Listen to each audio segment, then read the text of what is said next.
Dear viewers, இன்று உங்களுக்கு ஒரு வினோதமான, ஒரு விசித்திரமான, காமனாக இருக்கக்கூடிய ஒரு சிறு பாதிப்பை பற்றி உங்களுக்கு விளக்கலாம்னு நினைக்கிறேன். இது நான் உங்களுக்கு சொல்லணும்னு நினைக்கிறது, இதுக்கான ஒரு சரியாக இவங்க வந்து நோயாளிகள் கிடையாது, ஃப்ரெண்ட்ஸ் தான். இங்கே நான் எனது ஃப்ரெண்ட்ஸ் அவரை இன்ட்ரடியூஸ் பண்ணுறேன். அவர் சங்கர். எனக்கு கம்ப்யூட்டர் விஷயமாக எல்லாமே அவர் ஹெல்ப் பண்ணிகிட்ருக்காரு. அவர் சாதாரணமாக பார்க்க வந்தார். இன்றைக்கி ஒரு சின்ன விஷயத்தை சொல்கிறாரு.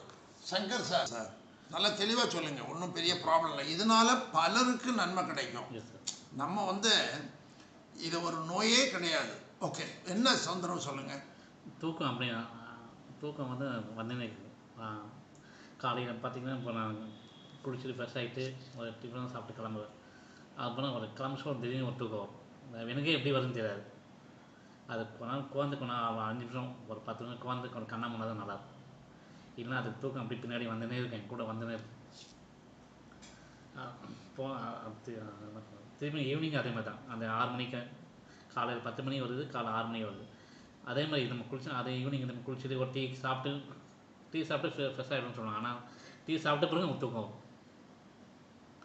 அது 5 நிமிஷம் குழந்தை நமக்கு திருப்பி ரிலாக்ஸ் பண்ணிட்டு போனால் நல்லாயிருக்கும். சரி, இதுக்கு என்ன ட்ரீட்மெண்ட்? யார்கிட்டயா ஒரு டாக்டர்கிட்ட கேட்டு பார்த்தீங்களா? ஒரு டாக்டர்கிட்ட காட்டு பார்த்தீங்கன்னு சொன்னீங்க, சொல்லுங்கள். ஆமாம், ஒரு டாக்டர்கிட்ட கேட்டேன். அது தூக்கம் தூங்கிட்டு போயிங்க, நல்ல விஷயம். எல்லாருக்கும் தூக்கம் வராமல் இருக்குது, அவங்களுக்கு நைட்டு கூட தூக்கம் வர மாட்டேது, உங்களுக்கு வருதா 5 நிமிஷம் தூங்கிட்டு போயிடுங்க அப்படின்னு சொல்லுவாங்க. நான் அப்படி விட்டுருவேன். ஸோ இதே சிம்டம்ஸை நீங்கள் எனது உதவி செய்யும் சாந்திகிட்ட கேட்டாங்க. கேட்டோடனே சாந்தி என்ன கேள்வி கேட்டாங்க உங்கள்கிட்ட? உங்களுக்கு கொரட்டை வருதான்ட்டு. ஸோ கொரட்டை தான் இதற்கு காரணம். கொரட்டை விட்டு தூங்குறதுனால உங்கள் வீட்டில் சொல்லுவாங்க, இவர் ரொம்ப வேலை செய்யிட்டு அசதியாக தூங்குறாருப்பாங்க.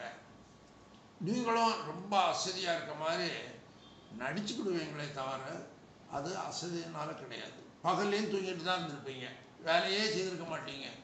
இருந்தாலும் ராத்திரி கொரட்டை விட்டு தூங்குவீங்க. நைட்டில் 10 மணி தூக்கம் வரும். அப்படியே பகல் நல்லா தூங்கினாலும் நைட்டில் 10 மணி தூக்கம் வராமல் இருக்காது, உடனே வந்துடும்.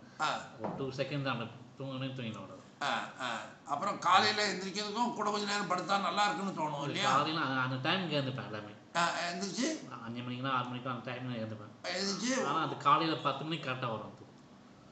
வாக்கிங் போவீங்களா?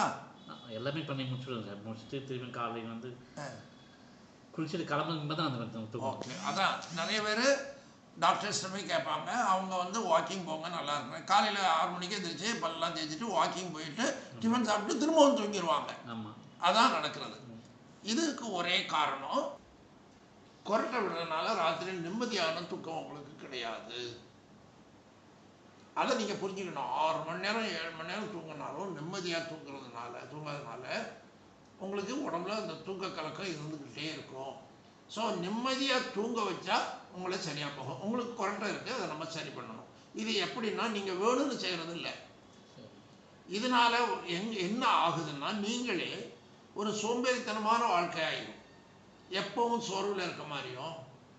இதனால் என்ன செய்கிறது, நம்ம சாப்பாடு கொஞ்சம் தான் சாப்பிட்டாலும் உடம்பு வெயிட் கூடிக்கிட்டே வரும். அப்படி வருதா சொல்லுங்கள்? நம்ம டெய்லி வேலை செய்கிறோம், கொஞ்சம் தான் சாப்பிட்டு இருக்கோம். ஸோ கொரட்டையை சரி பண்ணாலே இது சரியாகும். கொரட்டையை சரி பண்ணுறதுக்கு நீங்கள் வாக்கிங் போடுங்க, வெயிட்டை குறைங்க, இதெல்லாம் சரியாகவே வராது. முதல்ல மூக்கால் க்ளீனாக மூச்சு விட்டு கொரட்டையை நீங்கள் சரி பண்ணிட்டீங்கனாலே எல்லாமே சரியாகும். நமது சோம்பேறித்தனமான வாழ்க்கையும் சரியாகும். இதுக்கு நாங்கள் என்ன செய்கிறோன்னா, மூக்கால் மூச்சு விடுறதுக்கு உங்களுக்கு பயிற்சி சொல்லி கொடுக்குறோம். நீங்கள் மூக்கை அப்படி இழுத்து பார்த்தாலே தெரியும் ஃப்ரீயாக மூச்சு விட்றீங்களா அப்படின்ட்டு. விட்டு மூச்சு விடணும், நல்லா இருக்குதா இந்த பக்கம், அதே மாதிரி மலர்ந்து படுத்தா நல்லா இருக்குதா, சரிஞ்சு படுத்து நல்லா இருக்குதா, ஈவன் கவிழ்ந்து படுத்து நல்லா இருக்கா. ஸோ இந்த மாதிரி நம்ம கண்டுபிடிச்சி மூக்கால் சரியாக மூச்சு விடணும். முடியலைன்னா மூக்குக்கு ஒரு சுலபமாக ஒரு டயலேட்டர் கொடுத்துருவோம். அந்த டயலேட்டர் ஒன்று எடுத்துருவோமா, அந்த டயலேட்டர் நல்லா இழுத்து முடிச்சுட்டு நல்லா மூச்சு வருதுன்னா அது மூக்கில் வால் மாதிரி அடைச்சிடுது. ஆகவே இந்த மூக்கில் இந்த டியூப்பை போட்டுட்டேனாலே உங்களால் ஃப்ரீயாக மூச்சு விட முடியும். டியூப் போடுறது ஒன்றும் சிரமமே இல்லை. இது நல்ல ஸ்டரைலு சரியான டியூப் தான். ஸோ அந்த டியூப் வழியாக நீங்கள் மூச்சு விடுவீங்க. ஸோ 2 3 நாள் கஷ்டம் இருக்கும், அதுக்கப்புறம் சரியாகும். அதுபோல் மூக்கையும் உபகரணங்கள்லாம் இருக்குது, சேச்சட்ஸ் இருக்குது. இது வந்து வெறும் உப்பு தான். அதுபோல் மூக்கை வாஷ் பண்ணுறதுக்கும் சில உபகரணங்கள் இருக்குது. அந்த காலத்திலே கிண்டினி ஒன்று யூஸ் பண்ணிட்டு இருந்தாங்க. ஒரு பக்கம் மூக்கை வச்சா அடுத்த பக்கம் ஈஸியாக அந்த நீர் வரும், மூக்கே கிளியராக போகும். இன்னைக்கே உங்கள் நோயே சரியாகும். சோம்பலான வாழ்க்கை ரிலீஃப் ஆகி நீங்கள் வெரி ஆக்டிவ் மேனாக மாறுவீங்க. அந்த சோம்பேறித்தனம் ஆனாலே உங்களுக்கு உடம்பும் சீராகும், வெயிட் குறையும், நல்லா பசி எடுக்கும், நல்லா திங்கலாம், நல்லா வேலை செய்யலாம். ஓகே, இதை மட்டும் நீங்கள் ஃபாலோ பண்ணுங்கள். இது வந்து உண்மையிலே நிறைய பேருக்கு இருக்குது, என்ன செய்யணுன்னே தெரியாது. ஸோ 2 விஷயம், ஒன்று வாஷ் பண்ணுறது, இன்னொன்று வந்து மூக்கில் டியூப் போடுறது, அவ்வளோதான். நிறைய பேருக்கு ரொம்ப நம்ம சுலபமாக செய்வோம். நன்றி, வணக்கம். ஓகே.